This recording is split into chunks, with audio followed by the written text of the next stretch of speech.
I'm gonna rudely leave 15 minutes into this. Okay, it's What? live. Seriously? Yeah. I have to bring my children to church, George. It's not just kid stuff. It's All right. I'll be nice It's all because sorts of I'll be things. nice because we're live now.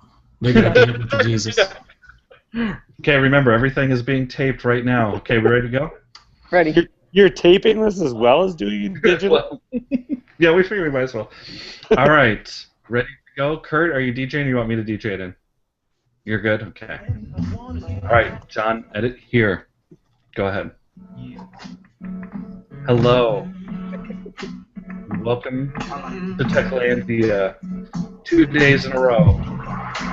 We have a special guest. But first, we have Allison Anderson.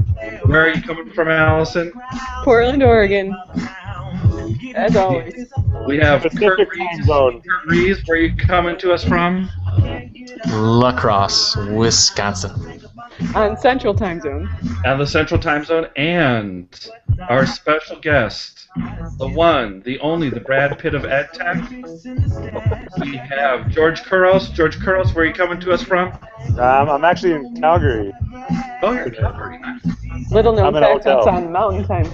It's a Oh, mountain. you're at a time. hotel too? Yeah, I am. Oh, wow. Look at you. I know. I'm not actually home for. I'm only home 2 days this month, I think. Okay, so tell us what you're in Calgary for. I'm actually visiting my fiance, who's sitting right beside me, eating delicious dinner that I'm not allowed to eat. Laughing at you going, what in God's name are you doing? You're on a Google Hangout with people? Run fast, absolutely. Wait a second, George. I think we heard something right there. Did I hear fiance is in the room right next to you? Yeah, actually, right now. Beyonce? Is Beyonce your fiance? No. Much better. Okay. Much better. Yeah, I think George. So you're gonna make the big announcement. So that's, you know what, I'd heard some rumblings in the EdTech world that the attendance at ISTE, like registration, was down. I thought maybe because it was Atlanta, but then it's because the real reason is they heard that George Couros is off the market. Couros is off the market, too. I don't That's think why I'm not going. I don't think that's it. Are you not going, Alice? No, I'm kidding. I actually am going. Okay. All right, but seriously, congratulations, George, to Yeah, you, congratulations. you and Paige. Happy. Yep. Yeah, she's amazing. That's very nice. Yeah. Someday you'll have to tell us the story. I heard that Paige knows Miss Victoria Olsen. Yeah, she worked summer camps with her. What a small country Canada is. Yeah, we know everybody, so there's only about 7 of us. Oh man, that is incredible. Well, that's very cool. We're very happy for you, and if you want to make any more announcements while you're on the show, please feel free. Yeah, no, she's All right. great. She's fantastic, so pretty excited. Well, I don't know, and you know what? You can eat while you're doing Techlandia. Allison does it all the time. Yeah. When she shows up. That's right. When she shows up or when she stays the whole time. She's going to leave in like 5 minutes, and then she's going to go eat some Brussels sprouts or go to one of those free-range restaurants in Portland. We don't even know. I think you should have a whole hour-long episode just on explaining time zones. That's right. We should. Right? Nobody can figure those things out. I thought there we've was had a lot of bad shows. just one Canada time zone. Yeah, exactly. No, David Terrio was trying to start that rumor that there's a Canadian time zone, and that's it. And a lot of people are falling for it. Yeah, That's true. Actually, Angela Mayer has asked me that question once. She goes, "Well, what's the time up in Canada?" I'm like, we have several time zones, correct? So I had to talk a little bit about that. And we are bigger than the U.S. geographically. Yeah. Canada, you matter. You matter, Canada. Exactly. Spelled E-W-E matter. Yeah.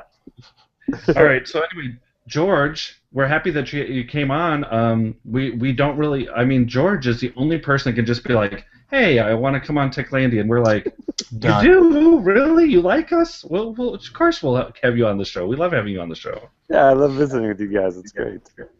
We were wondering. All right, so here's my question. All right, I'll say we, but I mean me because it's all about me, as we've learned last night. So, did you happen to see the post from one of the superintendents in Texas, and her name was Marianne Whitaker, where she laid out that she is no longer going to buy into standardized testing, and she just set 5 goals, and if her school does well and they get little commended plaques and things, she's not going to purchase them, she's not going to buy them, she's not going to display them. Did you happen to see that post at all? No, I didn't say that, but that's a great move because I think that, especially in the U.S., you guys are so tied to that, right? Like we have versions of standardized testing all over Canada, right? It's different.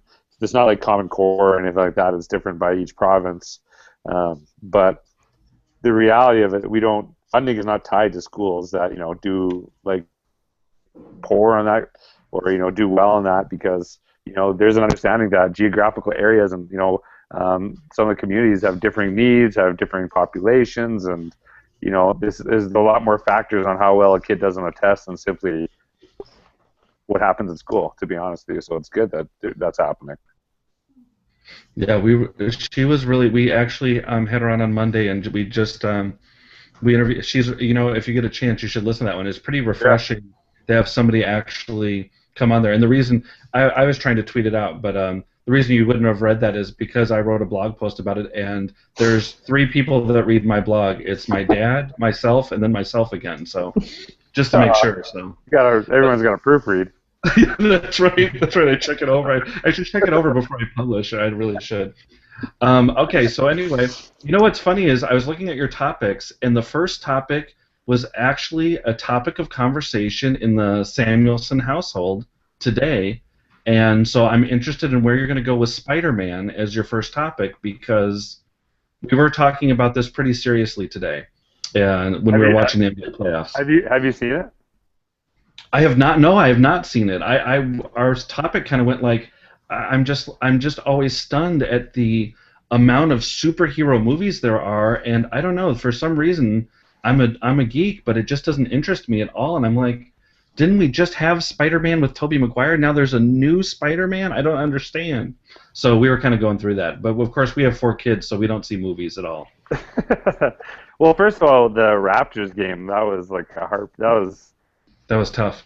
All of Canada was crying today. That was a tough loss, but they really had a great season. So can't believe they lost by 1 to Brooklyn, but that'll be an interesting series. I'm actually going to be in New York if it goes to a game 6, so hopefully it can catch Brooklyn, Miami. That'd be a great game to see. But that's Spider-Man. Oh, it'd be phenomenal. It'd be great, and I think Brooklyn will take them to at least 6. So hopefully it happens. That Spider-Man movie, Paige and I went yesterday, and I was like, we were just kind of bored, and we're like, hey, let's just go to a movie. There wasn't much going on, and so we went to Spider-Man, not expecting much, and it was amazing. It was amazing. Really? It was better than so good. I couldn't believe it. I honestly say it was like Captain America. Everyone said it was really good, but this one I thought it was way better. I actually was crying a little bit in it. It's pretty. It's actually got a story a little bit. It's pretty good, and the special effects are amazing. Yeah. So Spider-Man's the best superhero. I think it would be good. He's witty. The first one I didn't like. The first one with I think what's his name? Andrew. Is it Garfield? Andrew Garfield. Yeah, the first one was okay. This one was good. It was fantastic. So right. It is a must see. For me to say that about a superhero movie, yeah, it was really, really good. Well done. I think that when you say that you got a little choked up at the Spider-Man movie, I think this is a sign of the new George Couros, because you're engaged now. I think that you're, for the first time, in your heart, you have so much emotion now built up. That you're just gonna, and when you have kids, you could watch the movie Up, and you'll just start crying right at the beginning of Up if you have like kids. Very true. Yeah. You just bawl. It's just how it works. So get ready. There's a Seinfeld episode on that where Jerry, starts letting his emotions go, and he just starts crying all the time. I love that one. I don't just feel like. What is this salty discharge coming from my eyes? Or Toy Story 2. Good luck when you watch Toy Story 2. Oh, it's over. Right. Oh God, Toy Story. Yes. Oh, it's so sad. I'm already a crier as it is, so I think I'm on a probably about a 212 presentation streak of crying in my own presentation. So I think I'm okay. Well, I have to say, I know one person that cries at his presentations, Mr. Technology. He gets very emotional too. That's why you guys are buds. He is. But hey, seriously, congratulations, Jeremy McDonald. He's I think he was chosen as a czar of the Redmond School District. I forget his exact title, but maybe High Priest of Good Times. I forget which one it was, but he's got a new gig, Redmond Schools in Oregon. Congrats, J-Mac. That is good. Did you hear that one, George? That Jeremy is going to be director of technology for a school district. And if you guys actually remember, the first time I came on, I gave him a big shout out, and then he gets this job. So I kind of related to that, to be honest. Absolutely. Yeah.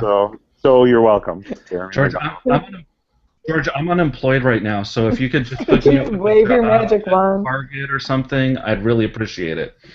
I just need like a night clerk job or a night stock boy job or something. Are you still in Texas? I'm still in Texas, but getting ready. I think we're getting ready to move. Yep. So if anyone has any connections at a Walgreens, Walgreens, Samuel's, work at pharmacy. 7-Eleven. Stock boy. I'm a good stock boy. And I'm not kidding. All right, so George. In Coppell, so maybe I'll talk to them. Okay, yeah. Just if you see anything, hook a brother up with a job. I need a job. I'm getting worried here. Kurt and Allison we were talking before we got on the show. They're just worried about me now. I'm in a bad way. All right, so second one that you want to talk about, and I have read part of this book. So that's something for me because I don't get to read a lot. So you're not very literate. How do you say? Is it Dana Boyd or is it Dana Boyd? Do we know? I think it's Dana Boyd. I think it's Dana Boyd too. All right, so I was reading. So what is the title of this book again? Do you remember? I think it's the Lives of Network Teens. It's called It's Complicated. Yes. Okay. The Lives of Network Teens. It's complicated. Yeah. That's right. I've read that too, or a part of it. I actually read the whole thing. You should talk about it. Allison, I won't tell you how it ends, but I'll just give you a hint. It's complicated. Yeah, I heard the ending's a big cliffhanger right there. Yeah, Dumbledore dies in the end of it. It's pretty sad. So. I think the book was really, really interesting because one of the things that really opened my eyes up is the notion that a lot of kids actually go on to social media to get some privacy from their parents, or to, that you think about, the one thing she talks about that really resonated with me was that when we were kids, it was so much easier. Our parents were like so much more willing to let us go out and hang out and, go in these public spaces, like hang out in a mall and, just kind of be home before dark. And she talked about parents don't allow kids to do that anymore, so it kind of has forced their hand to go hang out through social media, because that is their one space to actually get to know their kids. So I think that's really interesting because it's, a lot of parents really hate their kids on social media, yet she's talking about how it's, in some cases they're the push, they're the reason that they're actually going there in that time. The other thing talked about, just the idea of kids going to spaces to connect with people that have similar interests, right? And to find that. And I started asking, I do a lot of work with students, in my travels, and I talked to them and I actually asked them, how many of you have actually met someone online first and then met them offline? And it's every time is at least 60%. And I think there's even a chunk percentage there that probably don't even raise their hand because it's seen as such a taboo thing that they shouldn't even admit it, that they're doing that.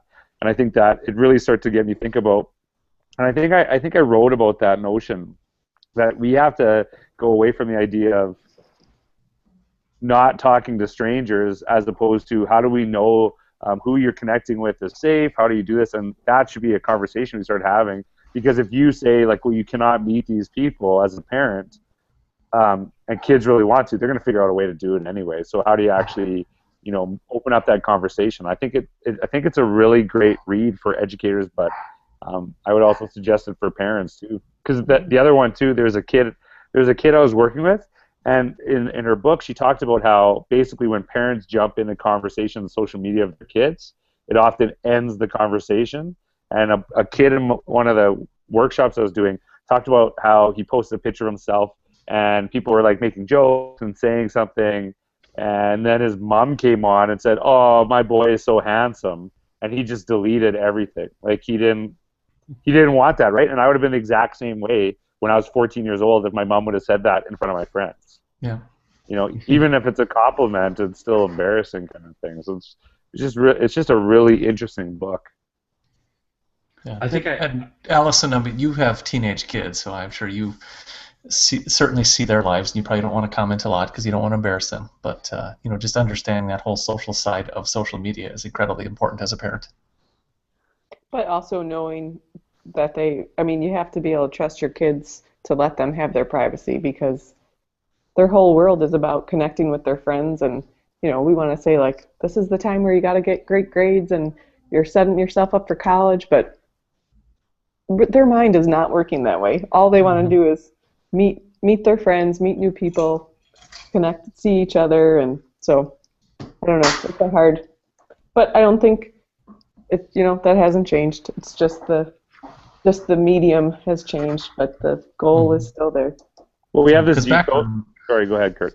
I'd say back when Allison was in high school, I mean, she and her friends would get on their CB radios and they would contact one another. I would stretch the phone get together cord at the Tasty as Freeze, far as it would go, so I could take the phone into the laundry room, shut the door, and talk on it. So now they just have a bigger space to find their place to meet. You don't have to be stuck on a phone cord. Well, I think the other thing too is that we have this idea that when we were kids, everyone was so focused in grade 10 and 11 on going to university and starting a career, and it's just such a joke that we're that kids are so disengaged. Well, I was disengaged too. Like right. You're growing up, and it's just they're still wanting to hang out. The same conversation that many parents have with kids is this exact same with my mom saying, get off the phone. Like, seriously, you're on that phone all of the time. Get off that phone. And she probably thought, oh my God, what's going to happen to this kid? Exactly. And look at you now, George. Yeah. See, that's where I feel like I don't have to worry so much. Right. Oh, people turn out pretty good.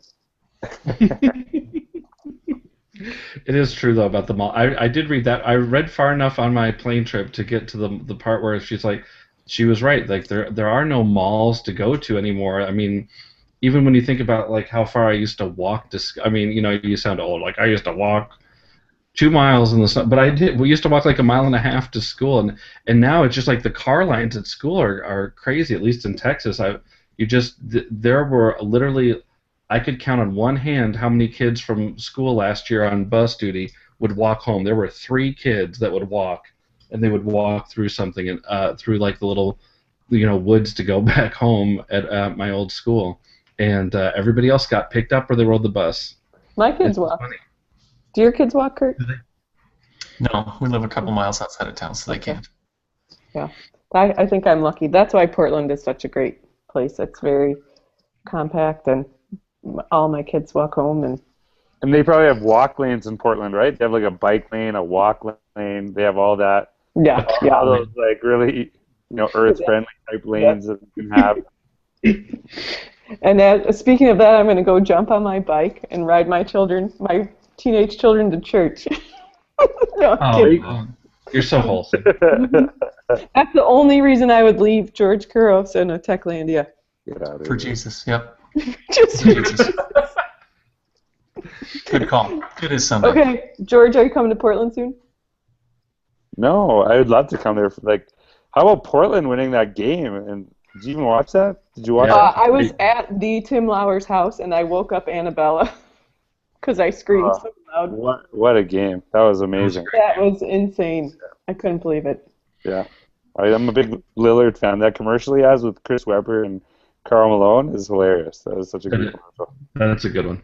Yeah, they're a fun team to cheer for this year. That's for sure. Yeah. All right, well, Allison. come and see him in the playoffs. You can stay in John Samuelson's room anytime. The John Samuelson guest suite.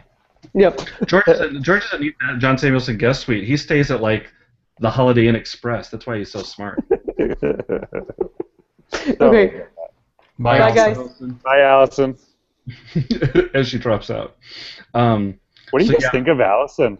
Yeah, what about that Allison? Boy, she just changes the time of the Google Hangout and then just drops out 50 minutes in. Such a diva. Allison, though. Oh, my goodness. Okay, George, I have something for you. This will make you laugh, I hope. All right, so I keynoted yesterday at a small conference at Texas State University. There were about, oh my gosh, it was packed. It was like at least 22 people at this conference.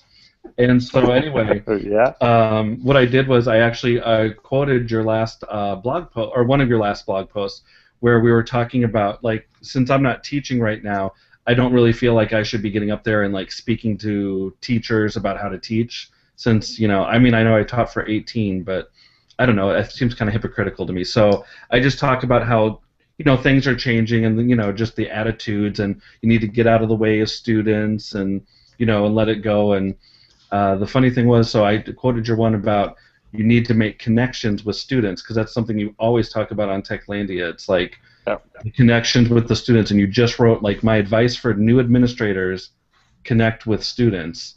And then I just thought, yep, that's the best way for, like, when you see Kurt Rees, on taking pictures around his school, he's connecting with students, because he's always doing something goofy. He's like dressing up like Superman, or he has on his green pants for St. Patrick's Day. Batman. Oh, it's Batman? Yeah. Sorry. Sorry. Wrong I'm getting my superheroes mixed up. But I thought that was a really good one, and so I told all 22 people to follow you on Twitter. So if you saw that boost yesterday, that was me keeping it real. Well, thank you. I've arrived. Well, I think that I sometimes have an issue with this idea that only people that can talk about education are educators, because educators seem to have a lot of opinions about other professions as well, right? And it's I think that with your experience too, it's not like as soon as you retire, well, what do you know, right? I think that we have to listen to like differing voices, and we still have to make our own decisions about things that we're doing. But there's a lot of there's a huge backlash on some of the ISTE speakers because they've never been educators, and I think one of them is coming up this year. And like, I pride myself that I do still work with the school district and I speak, because I think that keeps me grounded. But I think at some point I might do research, and I won't think, well, I'm totally disconnected. But I think especially like if you work in schools and you work with staff, and that's why I wrote it, because you see a lot of like administrators come in and they cannot talk to kids, and you're like, how did you get here? Like, that's terrifying that you have that. And like, that would be there's things as like an inexperienced administrator that I would say, okay, this can be taught. This can be taught, and like this, you can work with this person. But the one non-negotiable for me is someone who basically runs, is, if you don't talk as a principal, you almost create a culture of fear, because you're wondering why aren't they talking to people. And I've seen principals walk through hallways and not even like walk right by a kid and not even acknowledge them. I'm like, how could you do that? It just blows my mind. And I think that especially when you're starting off new, when I started off as a principal, very young and inexperienced, and I think that just the connections that I made with the kids right away, and I spent probably more times with students than I would with the teachers, to be honest, dude. That actually, any mistakes or things that I made, there is that Stephen Covey talks about the notion of character and credibility, and like the credibility takes a while to develop, but the character, if you can show that you're there to actually you care about kids, that's really powerful to staff, because most of them are, like, I would say the majority are there because they love kids, and if they see that their leader, their leader based on position also cares about kids, then that's going to buy them a lot of time, and build trust, to be honest with you. No, I absolutely agree. Get to know your students, and make time to get to know their parents too, especially the parents who come to school to pick up all the time. Yeah. Make it a point. I mean, you don't have to memorize everybody's name, but just go say hello, how you doing, introduce yourself. I just think that's incredibly important. Because it'd be real easy to stay in your car, park at the curb, and let your kid walk out. But those parents who are actually making a point to walk into the school to pick up their child, they're there for a reason, and that's to meet the staff of the school. Yeah, and I actually, when I was principal, I actually, it used to be that my staff would do, like the teachers would do supervision, and I actually changed it that I would do supervision every morning and supervision at the end of the school day, because that was a great opportunity for me to connect actually with people and learn about them too, right? And I think that knowing, I watched my parents, how they ran a restaurant. They didn't just know people's names; they knew people's families. They knew things about them, and that's what actually got people wanting to come there. Not only the food that's that was happening there, but the actual connection that they made with them, because they felt like home, they felt comfortable, they felt loved, and that's how a school should be. It's not simply like, hey, like I took your picture, I memorized your name, but actually knowing stuff, asking things about them, figuring out what's happening in their lives. I think it's really powerful. Yeah, I absolutely agree. And it's something very simple to do too. It is just to get out there. And yeah, I mean, I know a lot of principals. I've had some Kurt knows my thoughts on administrators sometimes aren't so great, but yeah, it's a huge difference if you can just see someone that actually will take an interest in the students. And I don't know, it's just something so simple, but sometimes people forget. We'll have to tell this one to Techninja Todd, who is starting. Good luck, good luck, Todd, as you jump into your administrative career. What's he doing? Is he a principal? He's becoming a principal. Yep. Oh, that's sweet. There you go. Yeah. So it'll be interesting. I told him I'm gonna try and talk to him on the Voxer a little bit as he goes through. But yeah, he even missed an ed camp, which for him, oh my gosh, the world is crumbling down. If he misses any ed camp in Texas, I'd be surprised. But yeah, he was. I guess what's happening at his school is that they're getting rid of everyone, so he has to hire everybody, and if they want their job back, they have to kind of reapply for it. It's one of those kind of things, is what he was telling me. Yeah, turnaround situation. Yeah. And that's a direct result of testing, I'm assuming. Yep. Yes. I would assume so.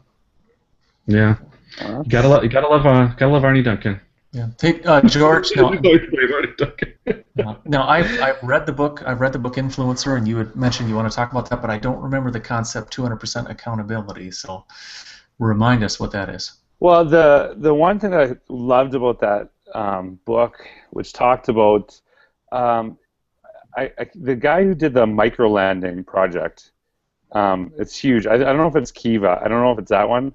But he does a micro-lending project where, people would donate like $20, which would, basically give someone an opportunity to start a business in, third world countries to do something, and actually I think the rate of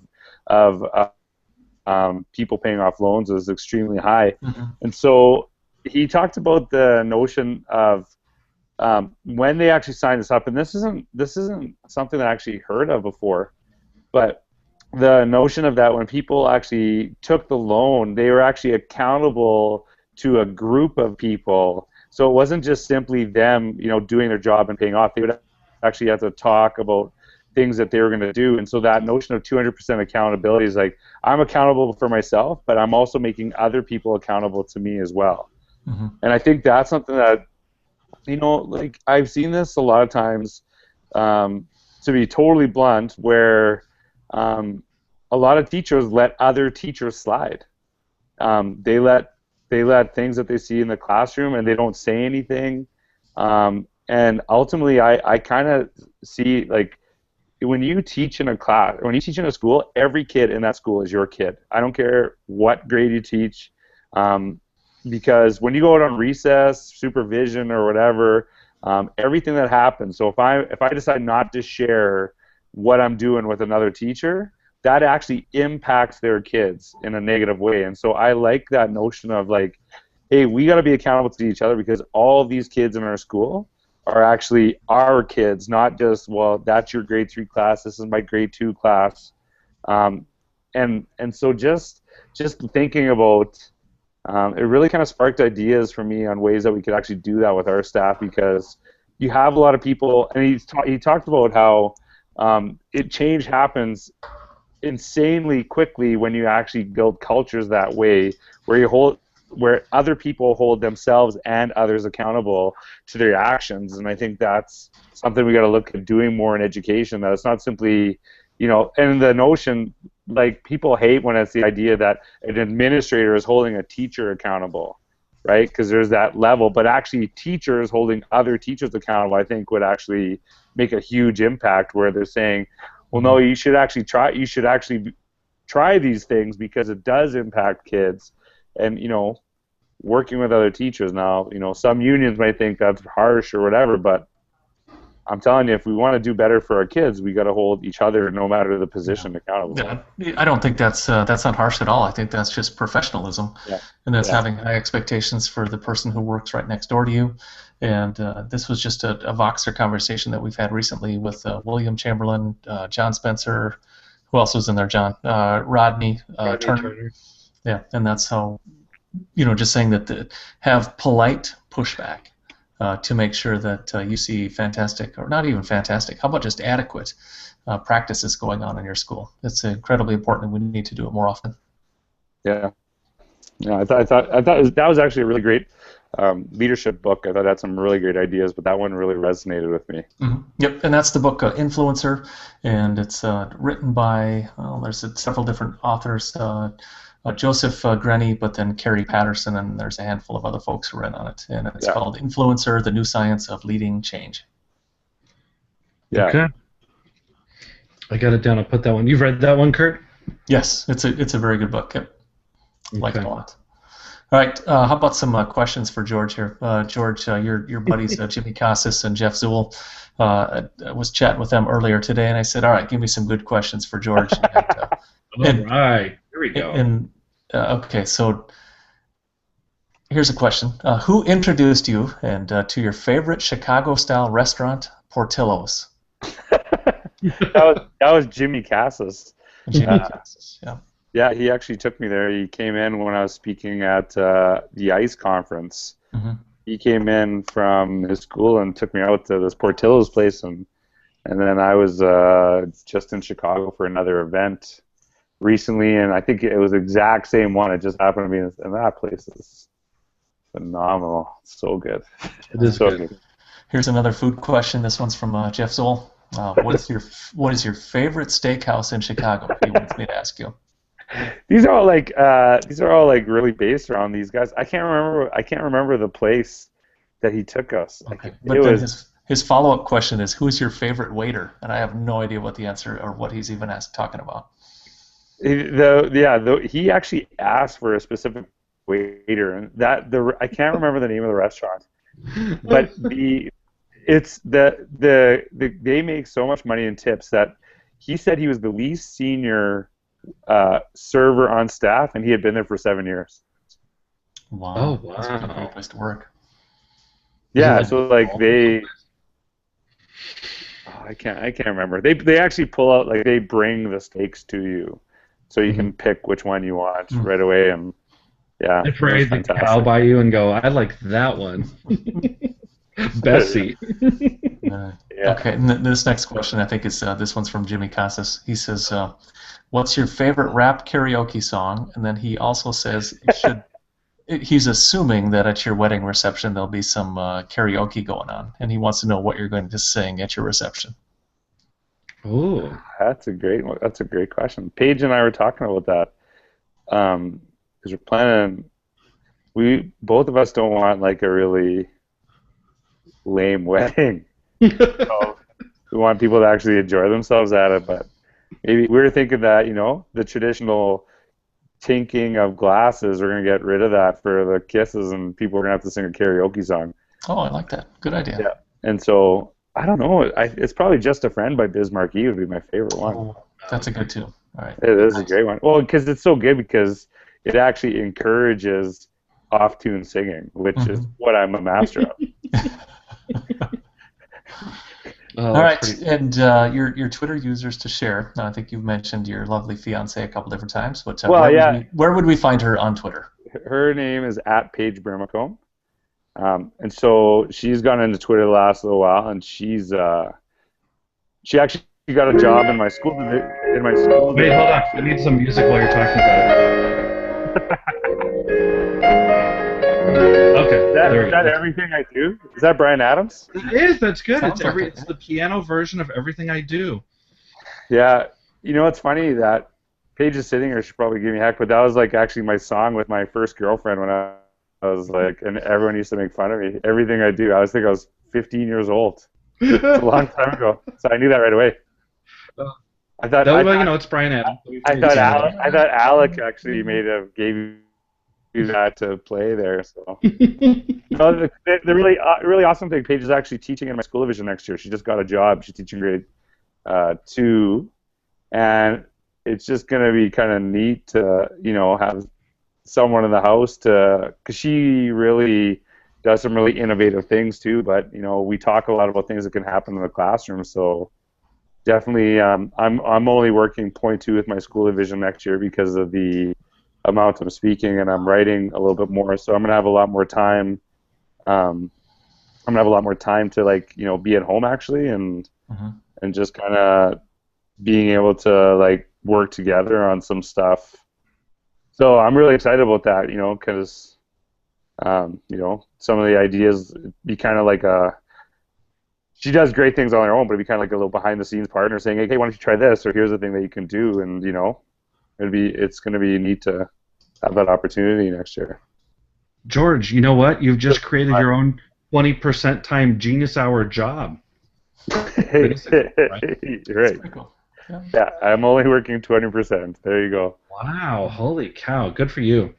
Yeah, I'm just on a leave, so I'm just gonna, I'm just trying to write, and I've been speaking so much this year that I didn't think I'd actually speak as much as I have, and so I do love writing, and I just want to get a book maybe or 2 out actually next year, so to go through that process, Yeah. So with all the speaking events that you've done, and I know you probably can't pick a favorite because you know some fantastic people all over the world, but what have been some conferences in cities that you've just really enjoyed?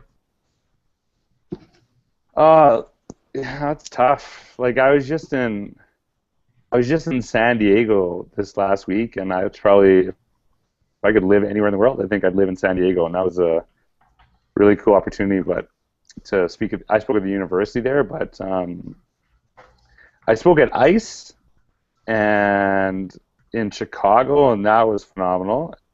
And I spoke at McCall in Michigan, and it's just there's no real one that was sticks out over others, because there is those times when you work in a school with have the John Samuelson 22-person keynotes, and that's pretty amazing too, right?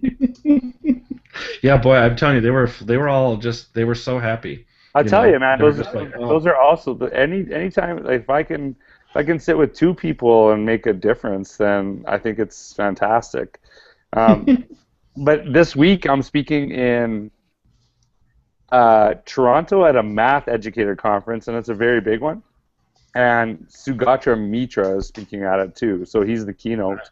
Oh, I like I'm one of the featured speakers, so that's one of the really cool things about what I get to do, is I get to see so many other speakers and see their ideas and stuff like that, and I just think that just really helps me to push some of my ideas, or refine them when you get to connect with so many other awesome people. I wish that we'd have more time in what we do every day, that more teachers would actually have that time to collaborate with other people and see other ideas. But we just inundate, because I think it just makes. I would say I'm a lot smarter now than I was 5 years ago. It's and probably just from connecting with other people. Probably my brother would say the exact same thing, and he'd say I'm still dumb. So. George, where's like the most? I know that you go like international too. So where are some of the international places that you've spoke at this year? In the last the school year, I spoke in Hong Kong, Bangkok, Singapore. I'm going to Australia 3 times coming up. Singapore was really neat because I actually had a meeting or had a dinner meeting with the Minister of Education. And there's myself and about 3 or 4 other educators that were invited to it. And so it was really neat. It was interesting because, Singapore is known for little things like, caning people, and gum is illegal. So I was a little just, I don't know all the laws there and stuff like that. It doesn't seem like that, but it's like a pristine country. And I actually was at dinner, and Yang Zhao was there, and some really other intelligent people, and so they're all sharing ideas. And my first feeling of something I wanted to do was to actually grab my phone and write notes on it. But I was like, geez, I don't know this culture, and what is this? In 9 times out of 10, I would have pulled it out. Because I would be like, it's fine. But when you're sitting with the Minister of Education, that's kind of a big thing. And so then I actually brought that up with them, saying, we talk a lot about, I don't know if it's comfortable because a lot of people perceive that as what you're doing on that is inappropriate. Yet I pointed out that you are writing notes about some of the things it's saying, and I'm saying what actually works for me. And it really, the one thing that made me think about is that we always talk about transformative use of technology, that technology should allow you to do something that you couldn't do before. Yeah. Yet I think we have to look at what would be transformative for a kid, because I would have never written notes ever before, but now because of the phone and the ease of use and how I store it, because I knew if I did a piece of paper and I wrote those notes, that piece of paper would go somewhere and I would never see it again. It's always on my phone. And so we have to think that sometimes when we think of what transformative is, it actually can mean different things for different people too. Because that was I've never felt like, geez, I'm stuck now because I can't write in a way that makes sense to me. And then you wonder about kids that, they go into schools that don't allow them to, write with a device that makes sense to them, and then people wonder why they do poorly. Mm-hmm. And I always say to groups I work with, I have no problem with you using a pen as long as you have no problem with a kid using a computer. Yeah. Right? Everyone should have a choice of what they're able to use. Mm-hmm. And speaking of note-taking and devices, recently the Notability app, which is a very cool one for taking notes and brainstorming, that has been free on iTunes. Notability? Yep, Notability. Yeah, it's usually for a while. usually like $3, but it's been free here for the past few days. Really? Yep, it's a very good one. So anyway. All right. Some other Twitter users. Kelly Holden, you had mentioned, George. Yeah, Kelly Holden is, she's a teacher in my school district, and she also runs her classroom account. It's Millgrove 4-H, and when I present, I talk a lot about stuff that's happening in my district, and I don't think I've had a talk in the last couple of years that I haven't shared something Kelly Holden's done, because she's absolutely amazing. Some of the ways that she connects, and she did a really cool she did a really cool thing with her students grade 4, and she's trying to, like kids are not old enough to sign up for Twitter, like just based on terms of service at grade 4 age. So she's really trying to model and get them to do things. So she's actually like she'll give them that classroom account and they'll have like a classroom tweeter. But one time, like on the first day of spring, there was tons of snow in where we live, and she actually tweeted through that Mill Grove 4-H account, hey, here's what spring looks like here. What does your spring look like? She used that hashtag, and so with her students, they got responses from like all over the States, Ireland, I think Shanghai, and like lots of international places, and it was just absolutely amazing. You just think about in that classroom what they're experiencing this year, and I would love that becomes a norm in our schools, and she just does some really amazing things, and the kids are just super engaged, and she does it with both those accounts, and she's a big star in our school district. I'm really proud that she's one of ours for sure. In those two Twitter accounts, Kelly Holden is Kelli Holden, Holden.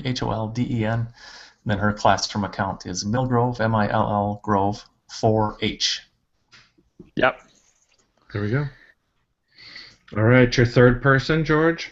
Travis McNaughton. I'm trying to help some of the people that I see, continuously, and he's a vice principal in my school district, and he actually, I worked with them, and he implemented a one-to-one program, but with a parent partnership in the schools, because the funding structure in our schools didn't really allow that, and so they have done.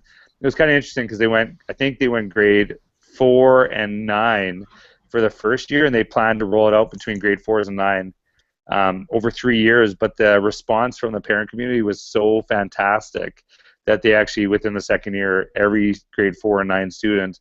But his focus on what he's doing is that he is trying to get them to go beyond, just simply, doing notes and things like that. So he constantly asks the question like, okay, now we have these devices, what can we do differently in our classrooms that didn't exist?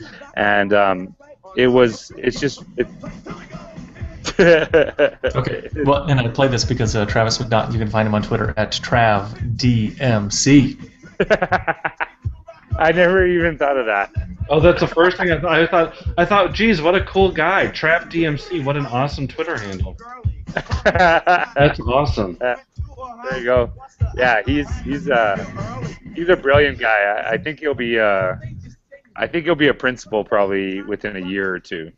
So it's kind of what I see with Travis and what a lot of people is that there's this new type of principal that's happening, that they're very tech savvy, that they're coming in, and it's becoming kind of a norm, which is interesting because I don't know how to say this in like a delicate way, but there's a lot of the kind of the notion of tech people before was a lot of them didn't maybe have the greatest rapport with other staff, or they were maybe more introverted or things like that, and that's not saying that's like every single person, but there is, that there's like the tech people were like a totally different type of teacher, and often we're seeing it, as leadership potential. And I think there's more people that would just teach grade 2 or grade 4 that are very great with technology, that are coming with these different skills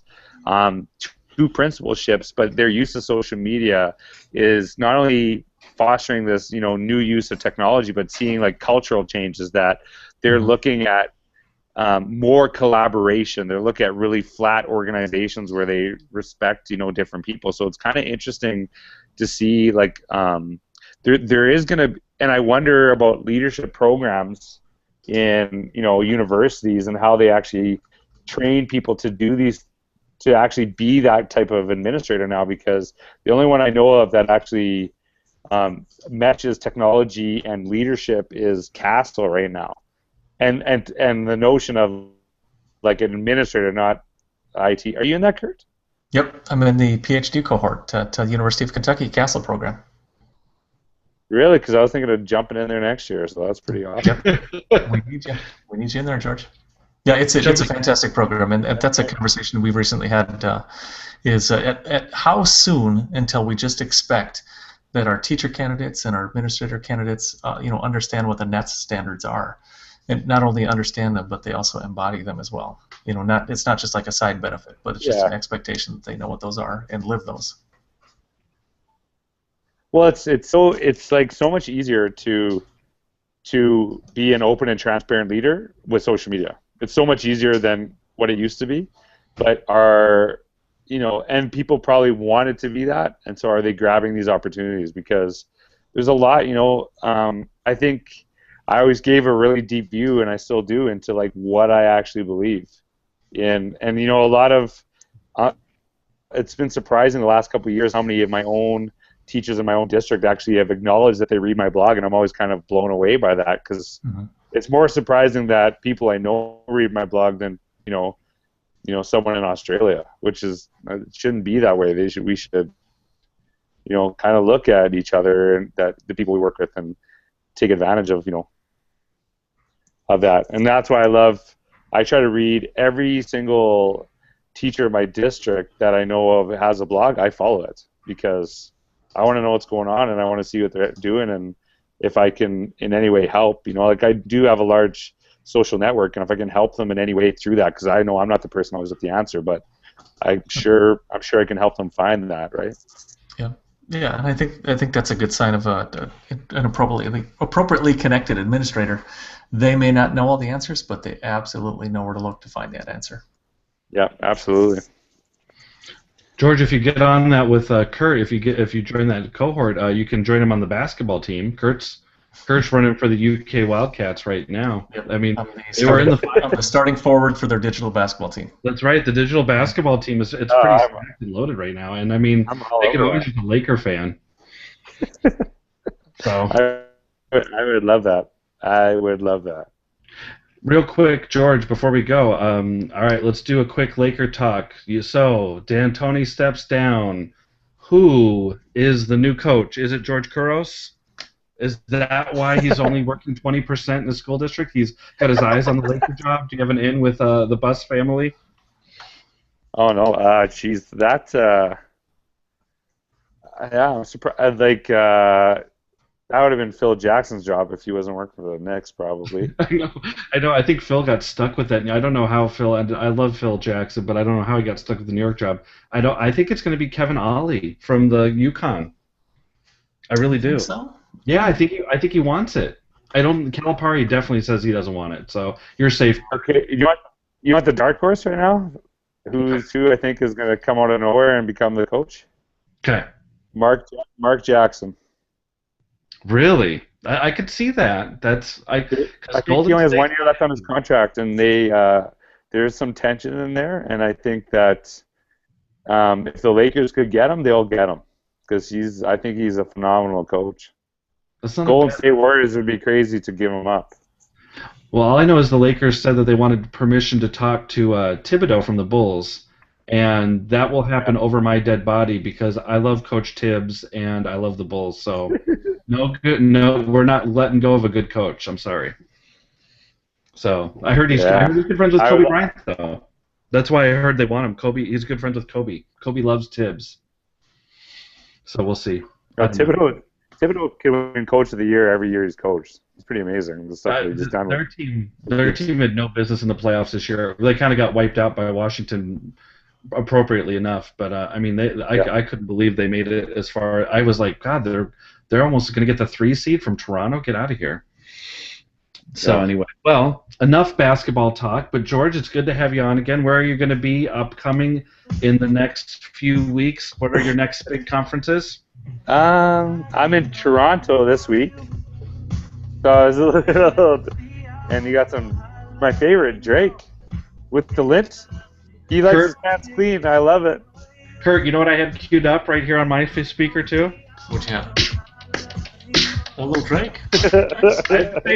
Same exact song. Get out of here. That's pretty funny. It's a good tune. Yeah, it is a good tune. Drake. Drake got more airtime than Kyle Lowry today. It was great. Do you know that this fact? Yeah, and you might know this because I know it's kind of a big show. Do you know where Drake actually used to be? No. Like what? He was on Degrassi, on Oh the yeah. new Degrassi. Oh, he He was. he was Jimmy Brooks, Yep. the kid that got shot in school and was in a wheelchair. That's Yeah. Drake. So when I first saw him, I was like, "Is that the kid from Degrassi?" And it was, and now he's one of my favorites. I can't ever get that out of my mind, but Yeah. he's pretty good on SNL and he's pretty funny. I like him. No, he's pretty funny. Did you see how they made the big deal about the lint brushes, and then they gave the lint brushes away at the game? The Drake Well, brand they actually brushes. there's a really good thing. I can't remember if it was Jimmy Kimmel, where he was interviewing people what they thought about Drake, but he was in a costume, and they were just saying about how much they hated Drake, That was awesome. and I right love to that. I him. did too. They had no clue it was him. This is great. Oh, that's funny. I love Drake. Yeah, I love the Drake. Drake. All right, Drake, principal, you got- principal confession right here. I keep a lint roller in my desk just in case. Oh, okay. You know what? I gotta look sharp for Well, do my you have dogs, kids. Kurt? I do not have dogs. Yeah. No, I do have a dog, but he's a Shih Tzu. He doesn't. should he have doesn't one. shed. Yeah. Yeah. Teacher confession. As long as we're going, Doesn't count. I kept a bottle of Jack Daniels in the bottom of my file cabinet just in case. You did not. You were Right. right. You did not. I was teaching like a pirate. Yeah, you might before want I was on boat. You were teaching like Captain Morgan. You might want to. Oh, that's You funny. might want to edit that out if you're looking for that job. Yeah, no, yeah. And really, I was just kidding. Kurt knows I barely ever drink. I'm like the biggest lightweight That ever. is true. Yeah, John says a lot of funny things, but that one is absolutely true. John loves his iced tea. I do. I love my Mountain Dew and my Starbucks Refresher. In fact, yeah, I'm pimping a Starbucks Refresher right here. So George, I'm going to Chicago this week actually. So I'll get a Portillo's in your honor. Okay. I will definitely. That'd be But, fantastic. Yeah, it'll be good. All right, so tell us real quick, where are you going to be, George? What ISTE? So your blog posts are kind of like the preview to your ISTE presentation, right? Is that how you're going with them? Your latest blog? It doesn't seem like you're kind of like, this is my series of leading up to ISTE. Yeah, like I try to write about stuff before I present on it, and so that was I had done a version of that presentation years ago, actually with Alec. We did it together, and then I wanted to kind of do it at ISTE, but like reframe it.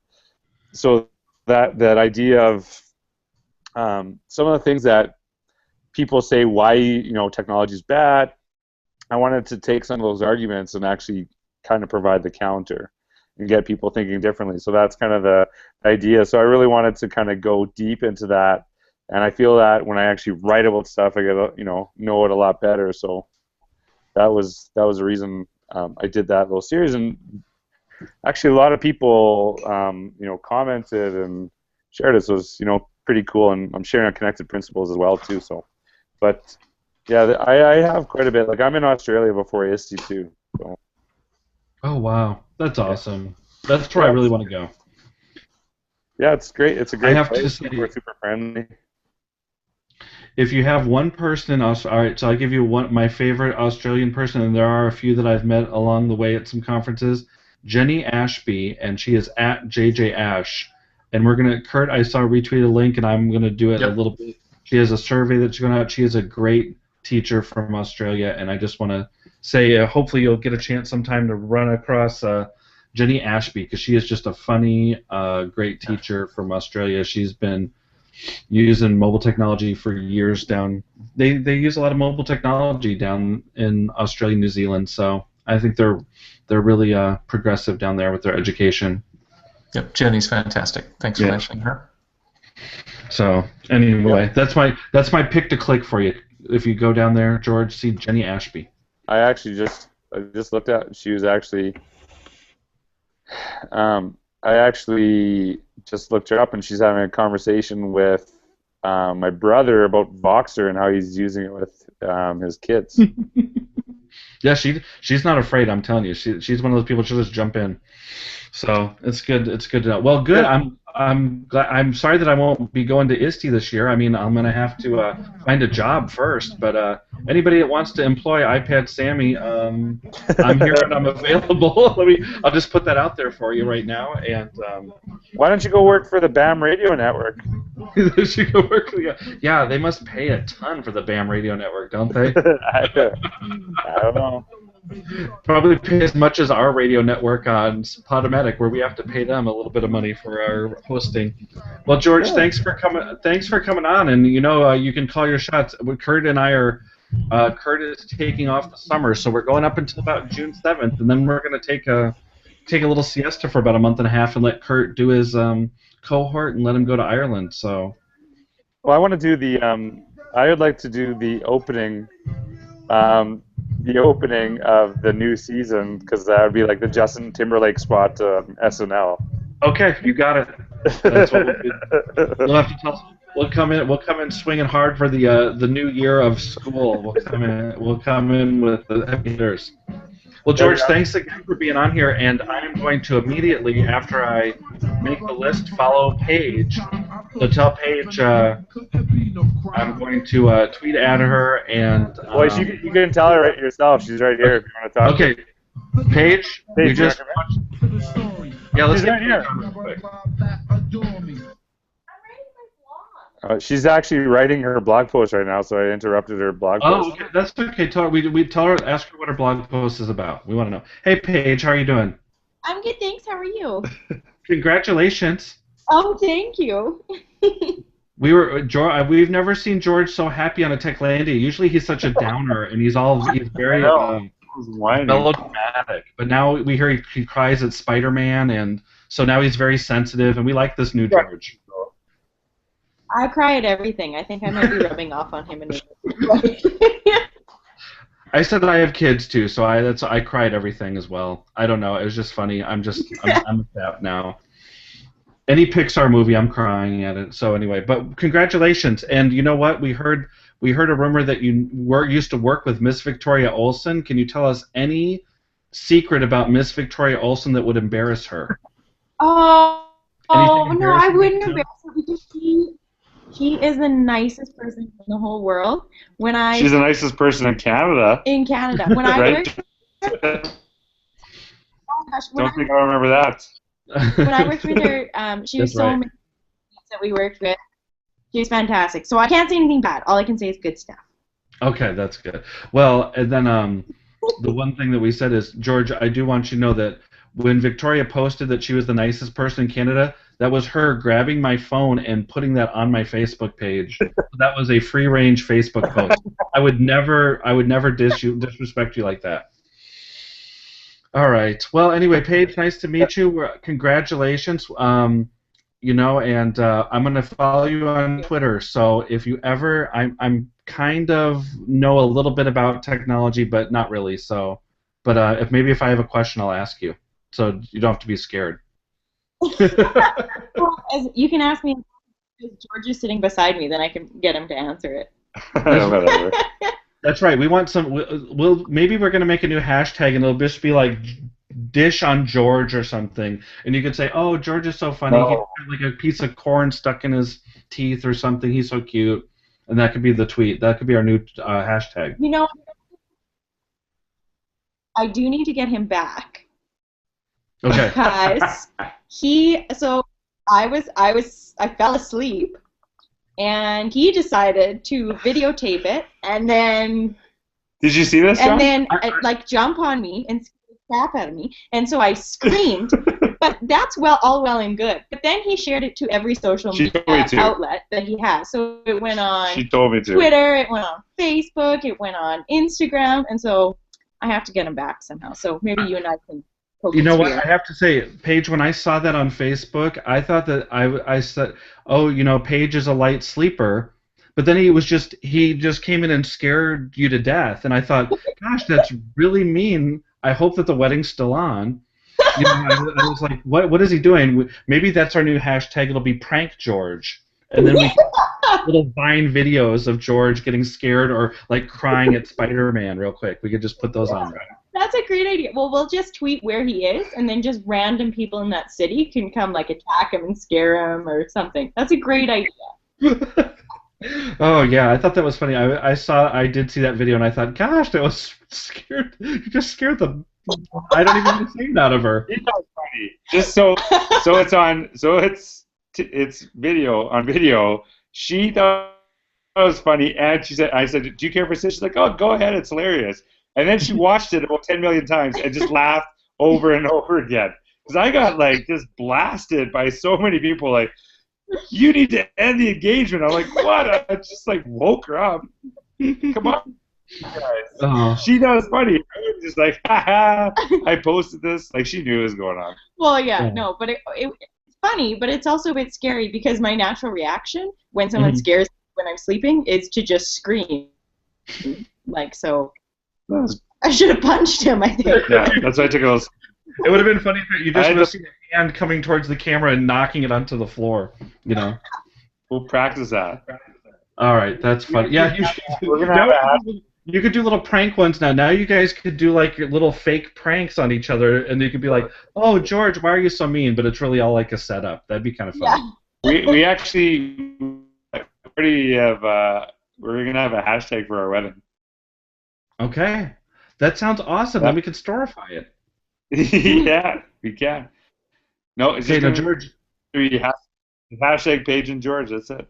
Okay, that's good. Now, do you know that I did this? Now, let's see if you guys. Now, this is a little further down the line, but for my last child that was born, I hashtagged the birth of my child, and that's a storify. That is 100% true.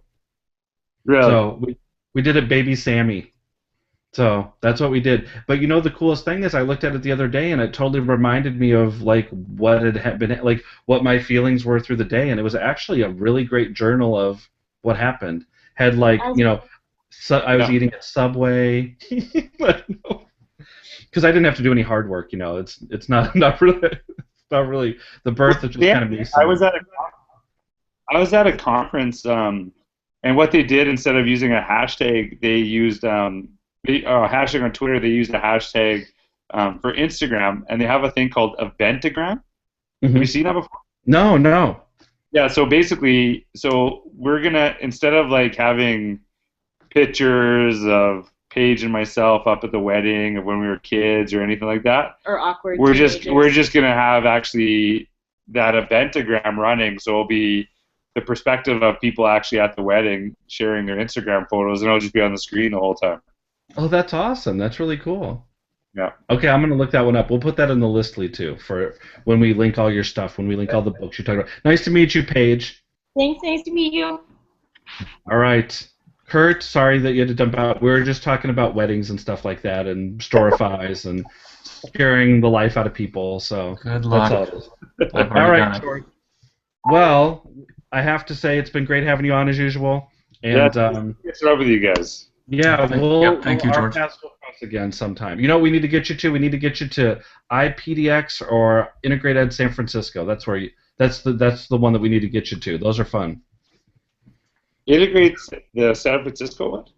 Yeah, they have the San Francisco ones in September, early October. Is that right, Kurt? Is it October? I think it's like October 3rd and 4th maybe this year.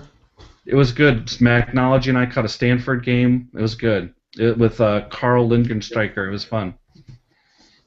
So, yeah, we'll have to get you to those. I'm in. Okay, sounds good. All right, George, we will see you. Kurt, do you have any last words? Nope. Quoting Allison. Quoting Allison, no. All right, we'll see you. Thanks, George. Appreciate it. Thank you, George.